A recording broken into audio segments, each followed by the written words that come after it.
नमस्कार साथियों, जय हिंद, वंदे मातरम। आप सभी का स्वागत है हमारी यूट्यूब चैनल स्टडी 2.0 में।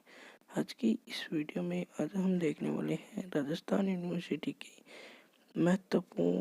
सबसे महत्वपूर्ण टॉपिक सल्तनत कालीन के महत्वपूर्ण स्रोत। चलिए स्टार्ट करते हैं। पहला टॉपिक और हमारी जो यूनिवर्सिटी के जो सिलेबस है, यूनिवर्सिटी का जो सिलेबस है, उस सिलेबस के अंतर्गत जो पहली यूनिट है, उस पहली यूनिट में हमारा पहला ही क्वेश्चन है। यह पहला ही क्वेश्चन है सल्तनत काल के महत्वपूर्ण स्रोत, जो कि सबसे बड़ा क्वेश्चन है, तो आइए समझते हैं। हम पहले इसे समझते हैं कि भाई प्राचीन भारतीय इतिहास के विषय में वैज्ञानिक तथा क्रमबद्ध सामग्री का चयन करना एक समस्या रही है। कि भाई हम कह सकते हैं कि प्राचीन जो भारतीय इतिहास है, उसके विषय में अगर हम सामग्रियों को या फिर उसके अवशेष को अगर ढूंढने के लिए जाएं तो हमारे को ये अवशेष प्राप्त नहीं हो पाते हैं। इनका मिलना बहुत ही क्या होता है, हमारे को कठिन होता है। लेकिन मध्यकाल ही एकमात्र ऐसा काल था जिसमें पर्याप्त अवशेष हमारे को मिले हैं। चलिए पढ़ते हैं हम। इसका मूल कारण प्रामाणिक ऐतिहासिक ग्रंथों का अभाव था। बताया जाता है कि प्राचीन भारतीय ऐतिहासिक काल में पहले मूल कारण प्रामाणिक जो ऐतिहासिक ग्रंथ हैं, उनका अभाव था, परंतु मध्यकाल में इस समस्या का पर्याप्त हल हो जाता है, क्योंकि प्राचीन काल की अपेक्षा इस युग में अनेक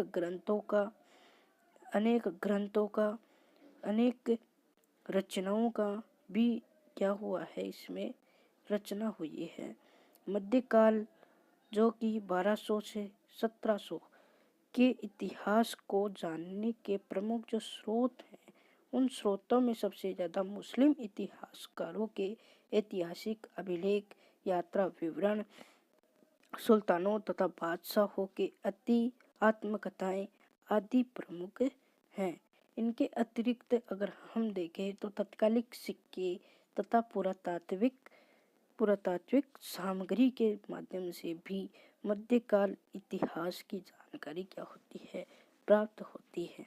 मध्यकाल के अनेक ऐतिहासिक ग्रंथ लिखे गए हैं। कि भाई मध्यकाल में अनेक ऐतिहासिक ग्रंथ लिखे गए हैं। इन ग्रंथों की सहायता से हमें मध्यकाल के ऐतिहासिक दशा का क्या होता है, पर्याप्त ज्ञान होने के साथ साथ सामाजिक तथा सांस्कृतिक दशा का भी क्या होता है, पर्याप्त ज्ञान हो जाता है। उसी तरह अब हम देखते हैं सल्तनत काल ऐतिहासिक ग्रंथ क्या है। सल्तनत काल ऐतिहासिक ग्रंथ, इन ग्रंथों की जो रचना है वो समकालीन इतिहासकारों ने फारसी भाषा में की थी। इस काल के प्रमुख ऐतिहासिक ग्रंथ निम्नलिखित हैं। कि भाई सल्तनत काल के प्रमुख ग्रंथ, पहला चचनामा। इस ग्रंथ से अरबों की सिंध विजय के बारे में जानकारी मिलती है। मूल रूप से अगर हम ये देखें तो यह अरबी भाषा में लिखा गया है, और इस अरबी भाषा के इस अनुवाद को फारसी भाषा में अनुवाद करने वाला जो इतिहासकार था वो था मोहम्मद अली कूफी द्वारा। जी हाँ, कूफी द्वारा। और फारसी भाषा में इसका अनुवाद मोहम्मद अली कूफी द्वारा किया गया था। इसमें मोहम्मद बिन कासिम से पूर्व और बाद का संक्षेप में सिंध के इतिहास लिखा है। इसे तारीख है सिंध के नाम से भी क्या है, जानते हैं। इसका दूसरा नाम तारीख ए हिंद सिंध भी कहा जाता है। तारीख मासूमी, इसका दूसरा नाम तारीख मासूमी। इस ग्रंथ की रचना पीर मोहम्मद द्वारा की गई थी। इससे मोहम्मद बिन कासिम के अरब आक्रमण से लेकर अकबर के शासन तक सिंध के इतिहास की जानकारी प्राप्त होती है। इस ग्रंथ की रचना 1600 ईस्वी के लगभग की गई थी। तारिक ए यामीनी इस ग्रंथ की रचना अब नस्र मोहम्मद इब्न मोहम्मद अली उत्तबी ने की थी। इसका बड़ा नाम है, जो सुल्तान मोहम्मद का सचिव रह चुका था। उसने सुबक्तगीनी के संपूर्ण शासनकाल तथा मोहम्मद गजनवी के शासन का कुछ वृत्तांत लिखा है। ऐतिहासिक ग्रंथ की अपेक्षा यह साहित्य कृति अधिक प्रतांत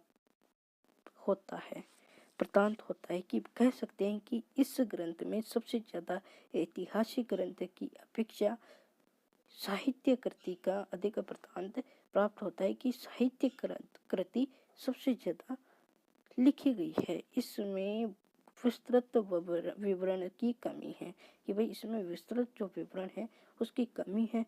तिथियां भी अल्प मात्रा में है।